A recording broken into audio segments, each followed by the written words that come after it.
So this second submission is a tech company from Ireland. What they're known for is shredding the time it takes to read and process massive proposals. So this is in a prospecting stage, and they're asking for a 25-minute demo, 11 touch sales sequence, including 5 emails, 4 calls, 2 LinkedIn touches. And they're getting a 38% open rate for the whole sequence and an average about 1.7 to 3.5% reply rate per email. Oh. Okay. So I know a lot to think of here. Good open, bad response. Let's see what happens. Yeah. So let's get started. Oh.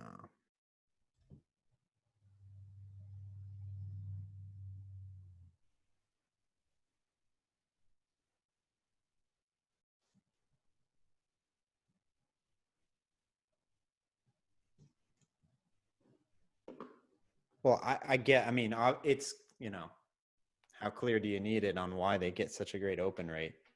It's such a weird, unusual number, 67 hours per proposal. Yeah. You know what I mean? It's so specific, and it's like, can I have 27 seconds to tell you why I called, right? The connect and sell famous opening cold line. It's such a weird, specific number that you're like, what? And, the fact that they have 7 out of the top 10 government contractors doing it is a really great social proof. It just all kind of falls apart after the bullet point list, where it's like, my sales colleague wants to sell you for 25 minutes. Can we meet this Thursday so he can sell you? Yeah. It's like, no, God, no. No, thank you.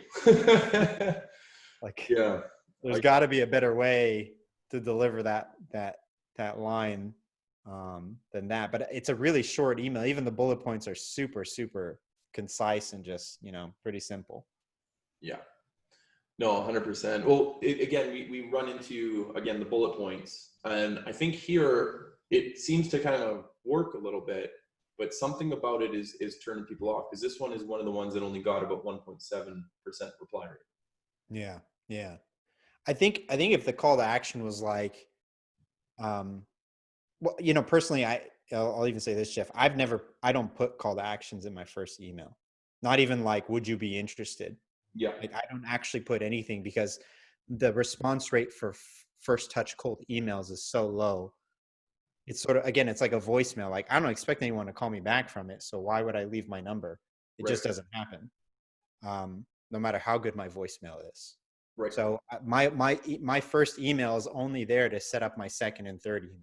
It's not there to win the day, right? Like, assist, it's not the goal. Yeah, it's just step one. Like, you if you got to climb a mountain, you go to base camp, right? And then you go through stage 1, and then you go up stage 2, and then eventually you reach the top of the mountain. But you don't just show up at the bottom of the mountain and be like, I'm going to climb. That's not how it works. So I think they can build upon this. If they just sent this email, cut out they don't even really need, personalized sentence here. Sure, if you can throw it in. If they cut out that whole my sales colleague part and just let the email be like that, and just be like, it could be something as simple as like, how much time do you think you could save? And that was it. And no call to action. Again, it's like, I don't know, but this was a weird email. Like, it's kind of caught me off guard. Yeah. Or even something as simple as like, how much time are you spending on your proposals? Yeah. How much time are you spending on this specific aspect that, our solution helps with? Because maybe they don't even think about that. Maybe it's just like, hey, it's my job to do this. I just do it, Mm-hmm. Mm-hmm. Yeah. Yeah. I looked at it as a big ask too. I mean, it's funny. I remember even asking people for a 60-minute demo back in the day, and it was like, okay, that's just normal. Now I look at 25 minutes and think that's a big ask. A big ask. It's huge, right? We've never met before, but I want to take a half hour of your time in the middle of your day, right? Right. And look, he's open tomorrow. He's eager to sell you. He's ready to go. I'm sure, like, come on, who the hell has, at least push it out and be like in the next couple of weeks, but like literally tomorrow. Like, hey, Jeff, you free tomorrow? Because we'd love to sell the hell out of you tomorrow. We're ready. Also, buy whatever you're selling tomorrow. That's a coincidence. No, thank you. And you highlighted the link, which is a great call. I don't put links in the first 3 to 4 touches, because I want to be a safe sender. I don't want to get flagged in spam. And even if it's a link to my company blog, with the amount of emails the typical seller sends out, a portion of them are going to get marked spam, no matter what you write in them, no matter how pithy and intelligent you are about it. And putting links just hurts your chances of getting out of the spam folder. Doesn't help. So you could save it for another touch, but not in the first. For sure, for sure. So there's one more thing I'd like to point out before we go to the next one is that this is my personal opinion, but if you're going to use personalization, I'd prefer to see that kind of at the top. So show them that you understand them and their needs and their problems, and what's the world around them. That's where kind of, in my opinion, that personalization should go to the top. What do you think, Will? Yeah, for sure. I mean, if they've got a nice personalized sentence that they can put in there from compelling sales intel, open with that. Well, that's a great opener. Right on. Yeah. All right, email 2. So this one is all about shredding time and becoming more compliant.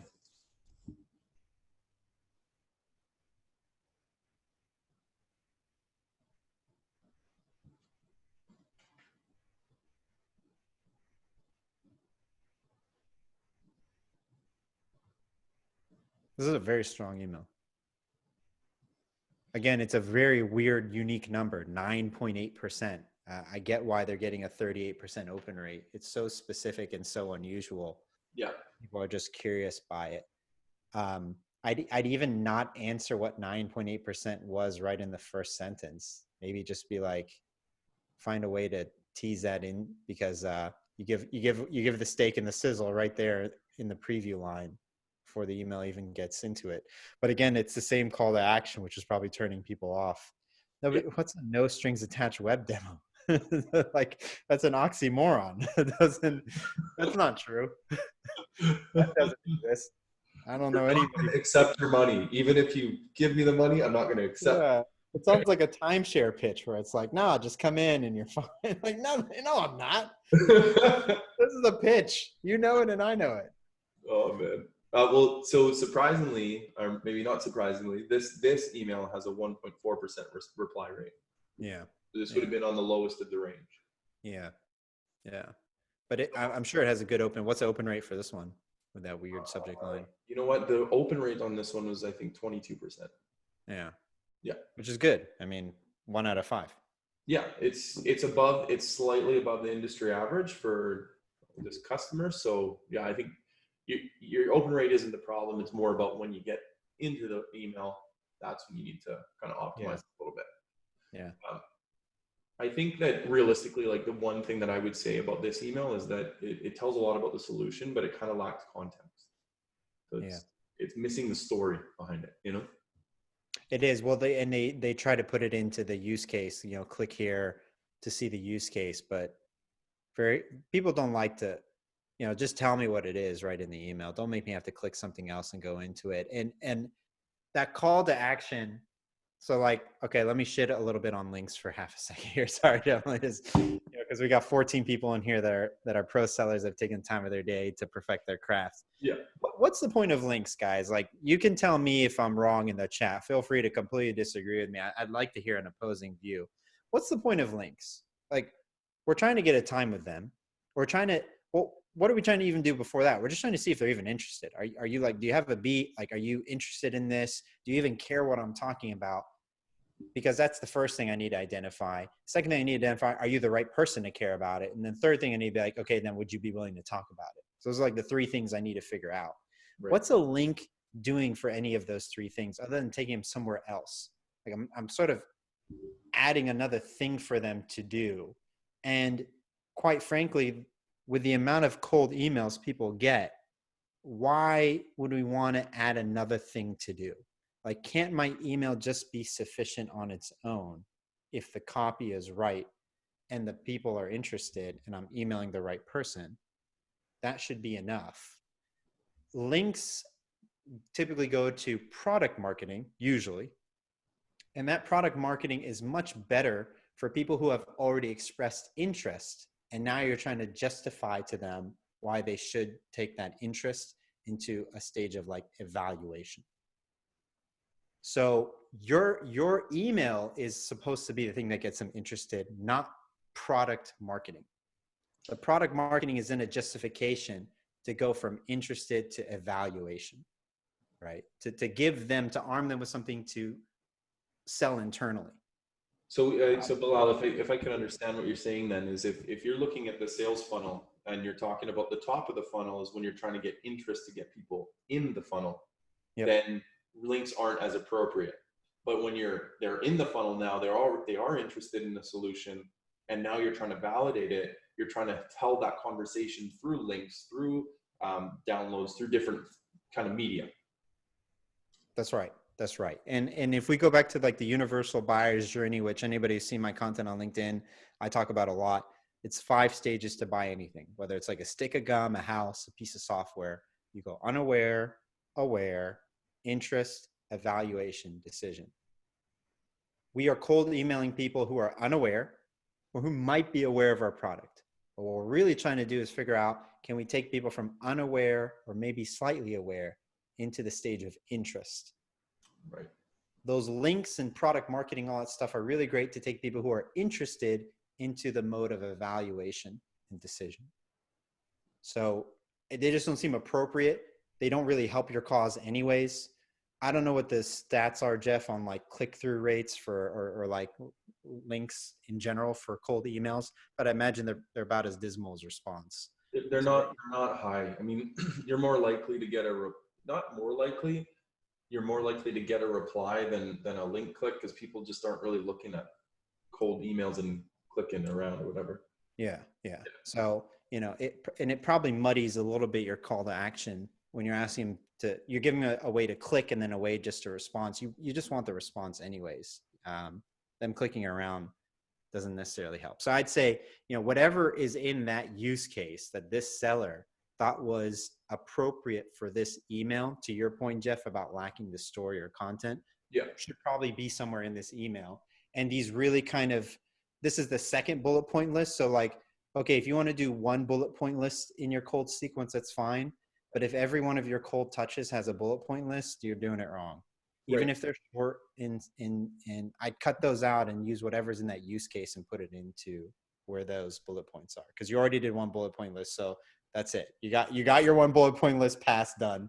You cannot use it again. Okay, well, I'm going to show you the last one now. And so there's other emails, but just in the interest of time, we're going to cover one more email, and then we're going to go through key takeaways for the day. Here we go.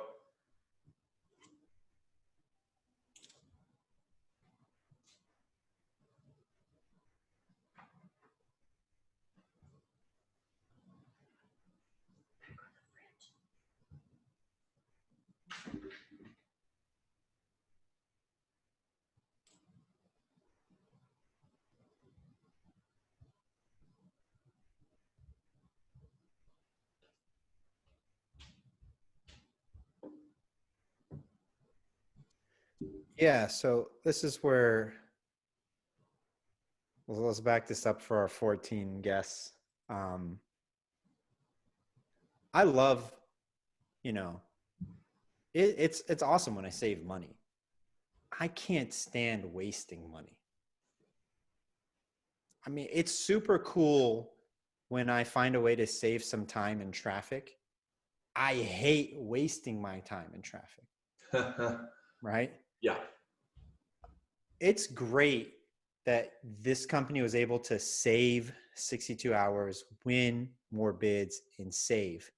But the inverse of that is like excruciating. Imagine wasting 67 hours, losing the money on the table of what 9.8% of bids means, and not being able to have $528,000 a year to spend. So you're flipping it to problem-centric as opposed to solution-centric. Yeah. I think this email would do wonders if it did that, because and I don't know how they're going to tie in the LinkedIn add personal note to prospect to those bullet points. I'm guessing they're probably not.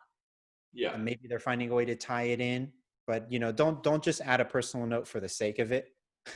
if you're not going to tie it into the thing. But there's probably a way to flip these bullet points into save, win, save, which just screams to me. It makes the skeptic in my head yell bullshit. Right. Because it sounds like a Geico ad, and I'm just like, I'm really good at ignoring Geico ads. Like, I'm like world class. You should see me on YouTube, man. I'm like trigger happy on that like skip button, Yeah. I don't care. Even again, I'll go back to my daughter. She's so good at it. She literally goes like this on the phone. Yeah. Wait, skip. Yeah. Yeah. When it makes me wait 5 seconds, when it's at 3, I'm like already hitting it. Like as soon as I'm gone. Yeah. Because I don't care. Yeah. I'm skeptical. But if you tell me, you could be wasting time that you don't need to, doesn't it suck when you're buried neck deep in a proposal? Yeah.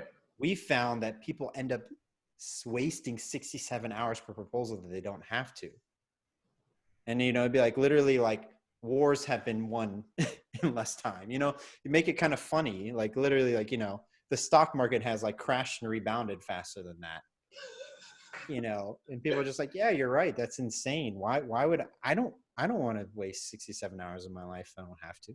Yeah. Right? So tell me how I'm wasting my time. Don't tell me how you're going to save me, because and I had mentioned this in the comments, Jeff, of the first exercise we did, the first session. Yeah. When you say how you save and help people win, you're the hero. Right.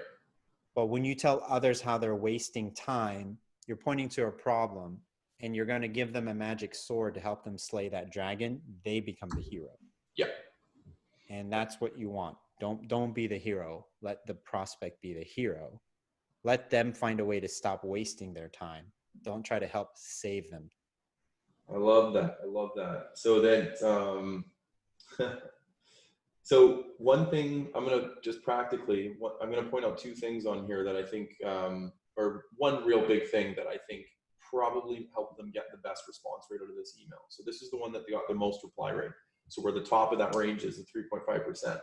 And I honestly think that the biggest difference between the other 2 emails, and you'll probably see this too, Belal, is that in the 25-minute web demo, they're talking about providing some valuable intel, right? They're basically saying in this 25 minutes, you're going to get value even if you're not the person who's going to buy. Yeah. I think that's the one thing that I could see that's different about the other ones that probably doubled their response rate. Yeah. Yeah. Yeah, I love it.